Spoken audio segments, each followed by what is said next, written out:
गांव के एक किनारे पर एक छोटा सा पेड़ था, जिस पर एक प्यारा तोता और चंचल मैना साथ रहते थे। दोनों की दोस्ती पूरे जंगल में मशहूर थी। साथ में हंसी मजाक, गाने गाना और खेलना उनकी दिनचर्या का हिस्सा था। लेकिन एक बात पर उनकी हमेशा खींचतान होती रहती थी, खाना बनाना।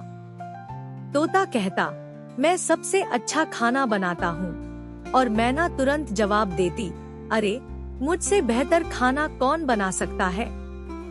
दोनों के बीच अक्सर इस बात को लेकर बहस होती रहती थी कि खाना कौन बनाएगा। तोते को पराठे बनाने का बड़ा शौक था, जबकि मैना को खिचड़ी और हलवे का शौक था। दोनों के खाने का स्वाद भी उतना ही अच्छा होता था, इसलिए उनके दोस्तों ने कभी किसी एक को बेस्ट कुक का खिताब नहीं दिया।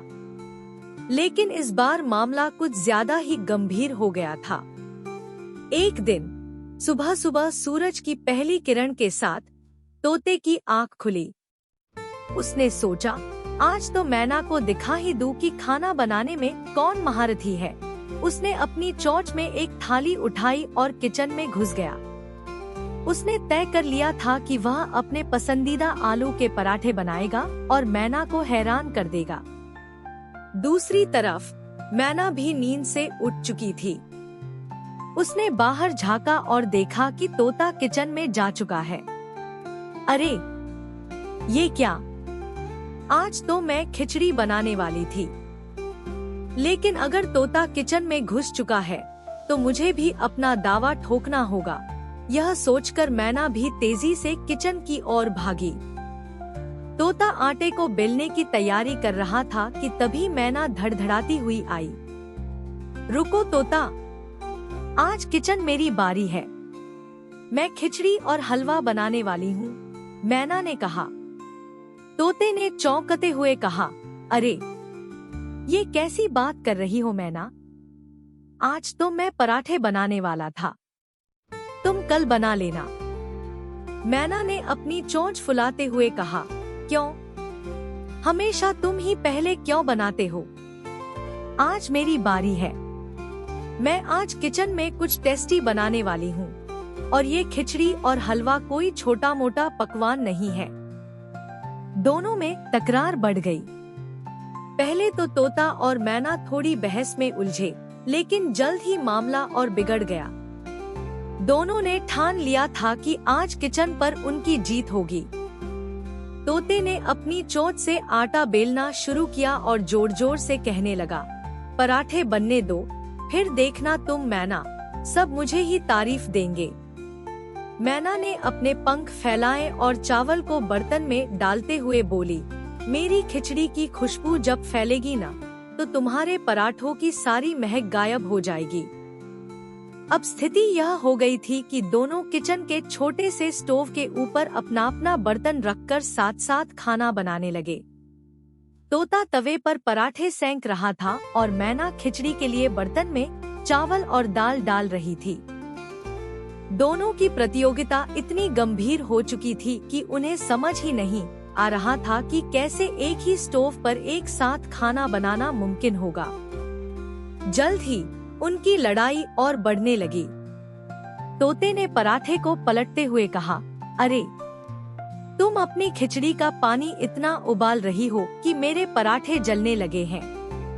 मैना ने नाराजगी से कहा, तुम्हारे पराठों से तो धुआं निकल रहा है, इससे मेरी खिचड़ी की खुशबू भी दब रही है। लड़ाई अब और तीखी हो गई।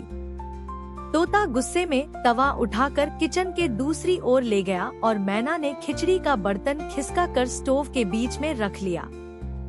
इस बीच दोनों के हाथों से खाना बनाते समय गड़बड़ियां भी होने लगी। तोते का पहला पराठा जल गया और मैना की खिचड़ी में दाल ज्यादा पड़ गई।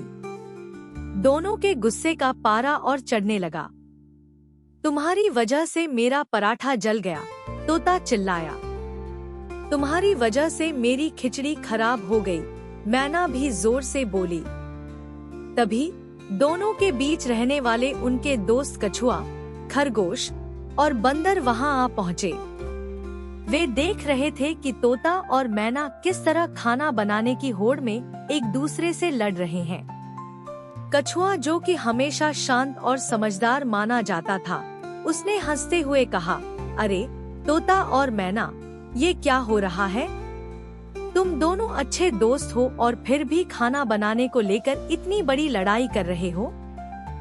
बंदर ने भी मजाकिया अंदाज में कहा, सच में ऐसा लग रहा है जैसे यहाँ कोई युद्ध चल रहा हो, और वो भी किचन में। खरगोश ने आगे बढ़कर कहा, देखो, अगर तुम दोनों ऐसे लड़ते रहोगे तो न तो पराठे ठीक से बनेंगे और न ही खिचड़ी। क्यों न तुम दोनों मिलकर एक दूसरे की मदद करो। तोता और मैना ने एक दूसरे की ओर देखा। दोनों ने थोड़ी देर के लिए चुप्पी साध ली। उन्हें महसूस हुआ कि उनकी लड़ाई से किसी का भला नहीं हो रहा था, बल्कि खाने का स्वाद भी बिगड़ रहा था। कछुआ ने सुझाव दिया, तुम दोनों की लड़ाई को देखते हुए मेरे पास एक बढ़िया सुझाव है। क्यों न आज का खाना मिलजुल कर बनाओ। तुम दोनों की खासियतें मिलेंगी तो जो भी बनेगा वो जरूर लाजवाब होगा। तोते और मैना ने कछुआ की बात पर गौर किया। फिर दोनों ने आपस में नजरें मिलाईं और हल्की सी मुस्कान आई। तोते ने कहा, ठीक है मैना, तुम खिचड़ी बनाओ और मैं तुम्हारी मदद करूंगा। बदले में तुम मेरे पराठे बनाने में मदद करना। मैना ने सिर हिलाते हुए कहा, सही कहा। आखिरकार खाना बनाने में मजा तभी आता है जब हम साथ मिलकर कुछ खास बनाते हैं। दोनों ने अपनी लड़ाई को खत्म किया और मिलकर खाना बनाना शुरू कर दिया। मैना ने खिचड़ी में मसाले डालने के लिए तोते से मदद ली और तोते ने पराठे बेलने में मैना की चतुराई का सहारा लिया। कुछ ही समय में खिचड़ी की खुशबू और पराठों की महक पूरे जंगल में फैल गई। थोड़ी ही देर में सभी जानवर इकट्ठा हो गए। बंदर, कछुआ, खरगोश और बाकी सभी जंगलवासी उस सुगंध से मोहित हो गए। जब खाना तैयार हुआ तो तोता और मैना ने सभी को स्वादिष्ट खिचड़ी और गर्मागर्म पराठे परोसे। सभी ने खाना चखा और तारीफों की बौछार कर दी। कछुआ ने कहा, तोता और मैना, तुम दोनों ने मिलकर जो खाना बनाया है वह अद्भुत है। खिचड़ी और पराठे का मेल तो जैसे जन्नत का स्वाद है।